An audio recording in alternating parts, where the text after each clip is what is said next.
Well, look who's here, the chairman of House Judiciary, Congressman Jim Jordan. Also from House Judiciary and House Oversight, Congressman Russell Fry. Gentlemen, thanks for joining us tonight. Wow, it was a fiery day, Congressman Jordan. What's your takeaway from Attorney General Merrick Garland's testimony today, Congressman Jordan? Well, they're all over the place because, you know, if he didn't need the authority, then why did you give? I mean, if he already had the authority, I should say, why did you give it to him? Because, you know, David Weiss told us originally he had ultimate authority to determine when, where, and whether to bring charges. And then, of course, he changed 23 days later on the June 30 letter to me and said, well, he really didn't. He can only bring charges in his home district. But Merrick Garland says Hunter Biden? You mean against Hunter Biden? Right. But Merrick Garland said, no, he had the authority the whole time. So we asked him the simple question, again, why does he need it if he already had it? So I think there's all kinds of contradictions there. And then, of course, there's the fundamental issue, the double standard, that there's the special counsel who's attacking President Trump, and there's a special counsel, Mr. Weiss, who's protecting President Biden. That's not supposed to be how our justice system works. Yeah, so what Chairman Jordan just said, what was your reaction today to what you saw, Congressman Fry? Well, I think what the biggest perplexing thing to me, or the frustration, is that you see this legal game of red light, green light going on with the Department of Justice.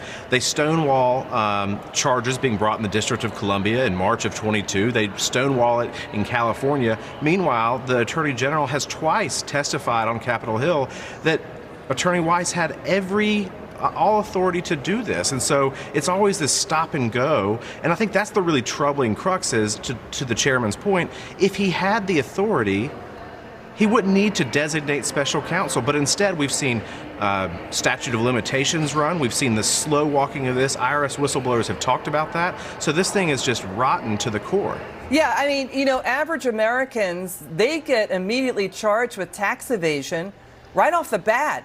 I mean, but they let the statute of limitations lapse on 2014, 2015 Hunter Biden tax evasion charges. Why? That's not fair to regular Americans. You know, let's listen to the fireworks. The fireworks were immense. Watch this. Have you had personal contact with anyone at FBI headquarters about the Hunter Biden investigation? I don't recollect the answer to that question. So those whistleblowers are lying to us under oath? Those whistleblowers are lying? Their description of the process is cumbersome as an opinion. It's not a fact question. What I'm wondering is why you guys let the statute of limitations lapse for those tax years that dealt with Burisma income. There's one more fact that's important, and that is that this investigation was being conducted by Mr. Weiss, an appointee of President Trump. They left it to Mr. Weiss whether to bring charges or not. That would include whether to let statute of limitations expire or not. The idea that someone with my family background would discriminate against any religion is so outrageous, so absurd. Mr. Attorney General, it was your FBI that did this. It was your FBI that was sending, and we have the memos, we have the emails, we're sending undercover agents into Catholic churches. We were appalled by that memo. Okay, so he's appalled about the memo. But Chairman Jordan, okay, the IRS whistleblowers are veterans. They work on complex criminal tax cases. But what they testified to is just an opinion. And then Garland admits it was up to Weiss. It was up to Weiss to let the statutes of limitations expire on Hunter Biden's tax evasion charges. But other Americans don't get that treatment, Chairman Jordan? No, you're exactly right. And let's remember, the whistleblowers their testimony stood up to 4 hours of cross-examination in the House Oversight Committee by Democrats here in Congress. Their testimony has been consistent, and it has stood up under cross-examination. That's not the same with the Department of Justice or the White House. Their story has changed multiple times. And you're exactly right. This statute of limitations issue is central to the case, because the years they let lapse, the years they let expire the statute of limitations dealt with the income, the millions of dollars of income Hunter Biden got from Burisma. Never forget the four fundamental facts. Fact number one, Hunter Biden went on the board of Burisma, got paid a bunch of money. Fact number two, he wasn't qualified to be on the board. His words, not mine. He said he got the position probably because of his last name. Fact number three, the Burisma executives asked him to help them deal with the pressure they were under from the prosecutor.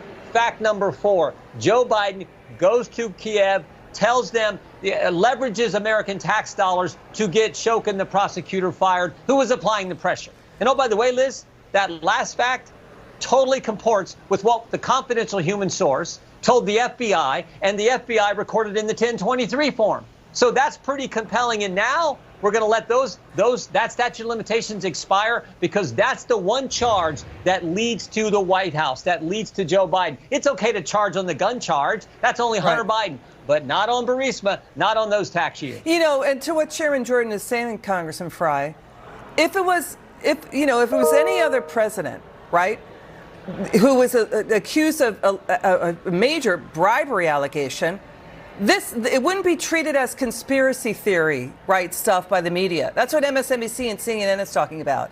And now A.G. Carlin can't recall if he talked to anyone at FBI headquarters on the Hunter Biden investigation. How can he not recall that? It reminds me of FBI Director Comer saying hundreds of times he can't recall. They really have that slip of memory there? Well, I just don't understand how you can run an entire department of our United States government and just conveniently leave off, I don't know, the most bombshell story to hit your department. I think it's just absurd that he doesn't know these things and doesn't remember.